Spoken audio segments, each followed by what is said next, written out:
Horror कहानियां TV. जाग उठी डायन।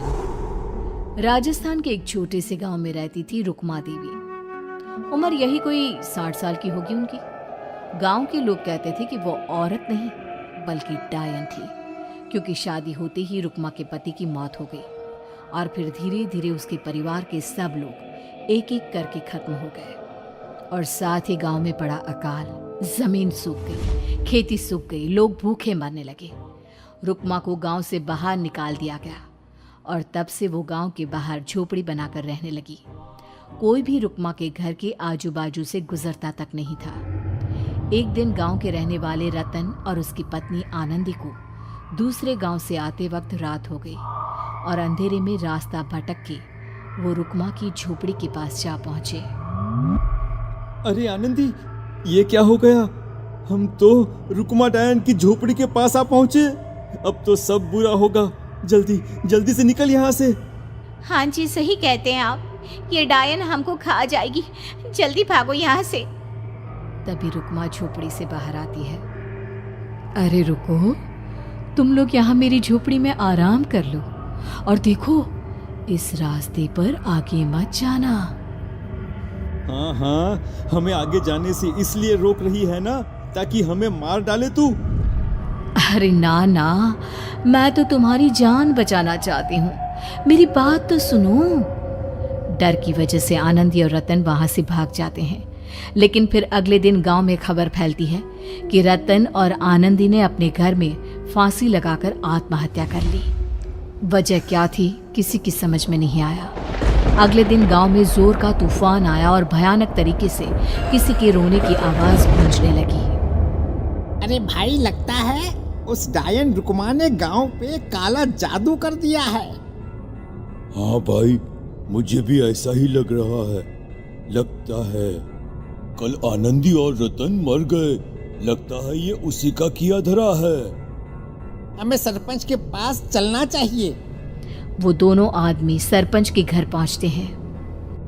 अरे, तुम इस वक्त यहाँ पर क्यों आए हो? जानते नहीं बाहर क्या हो रहा है? कितनी डरावनी आवाज गांव में गूंज रही है। बस मालिक, किसी तरह आ गए। पूरे गांव वालों की जिंदगी का सवाल है। अरे मालिक, ऐसे तो सब एक एक करके मर जाएंगे। तो क्या चाहते हो? क्या किया जाए? मालिक, हमें रुक्मा को मारना होगा। अरे जब तक वो डायन गांव में जिंदा रहेगी तब तक गांव में ये सब होता ही रहेगा। शायद ठीक कह रहे हो तुम लोग, मगर ये काम करेगा कौन? मालिक, अगर आप कहे तो हम दोनों मिलके इस काम को अंजाम दे दे। बस आपको हमें यकीन दिलाना होगा कि हम पकड़े नहीं जाएंगे। ठीक है, लेकिन बाहर जो आतंक का साया है उसमें तुम दोनों रुक्मा तक पहुंचोगे कैसे? हैं? क्या तुम्हें डर नहीं लगता? मालिक, आप उसकी चिंता ना करें। काल भैरव का भभूत है हमारे पास। रुक्मा तक पहुंचकर आसानी से मौत के घाट उतार देंगे उसको। हाँ, मैं भी चलूंगा तुम लोगों के साथ। उस डायन को मरते हुए देखने की बड़ी इच्छा है मुझे। सरपंच उन दोनों लोगों के साथ गांव के बाहर की तरफ चल देता है। गांव में घनघोर काली रात पसरी हुई थी और दिल दहलाने वाली चीख की आवाज माहौल को बेहद खौफनाक बना रही थी। हाथ में काल भैरव का भभूत लिए वो तीनों रुक्मा की झोपड़ी की तरफ जा रहे थे।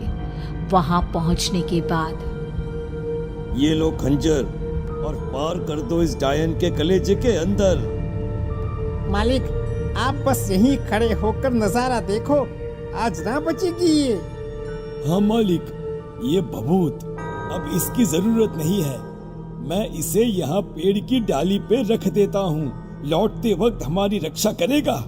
वो दोनों आदमी चुपके से सोती हुई रुक्मा देवी के ऊपर वार करते हैं।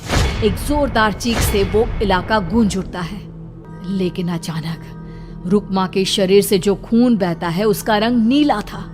ये देखकर वो दोनों आदमी डर से कांपने लगते हैं। अरे अरे अरे अरे, ये क्या? अरे इसके खून का रंग तो नीला है। अरे तो क्या हुआ?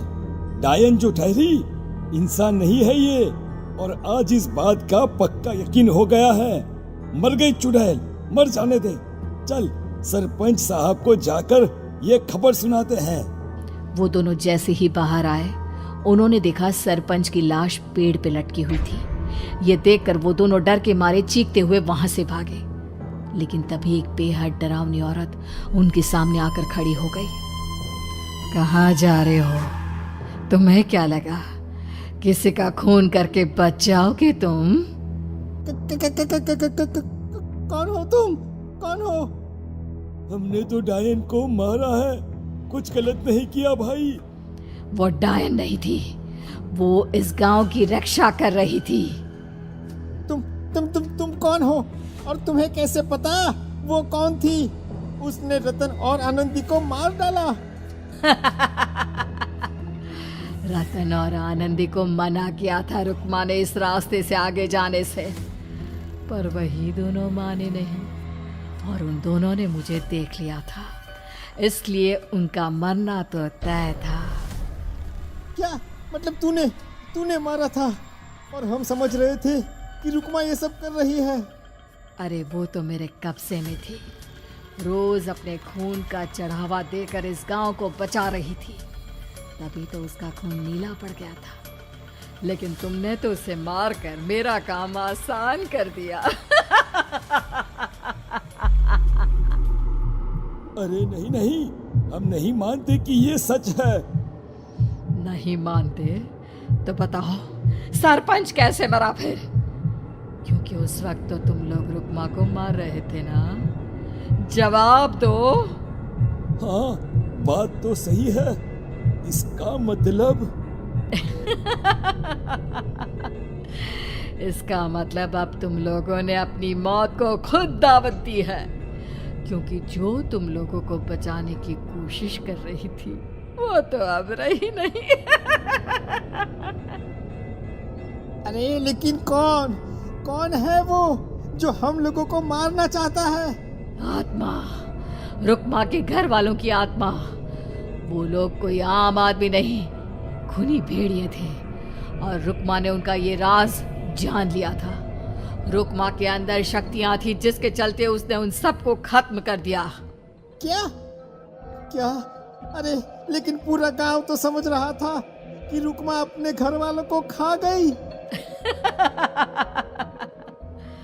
खा रुक्मा नहीं, मैं आ गई। क्योंकि असली डायन मैं हूं, और अब कोई नहीं बचेगा इस गांव में, कोई नहीं। भागो तुम दोनों।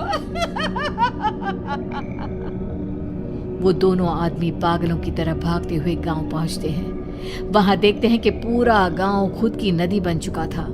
हर तरफ लाशें ही लाशें पड़ी थी, और रुक्मा के मरे हुए घर वाले उन लाशों को खा रहे थे। कुछ देर के बाद उन दोनों का भी वही हाल हुआ।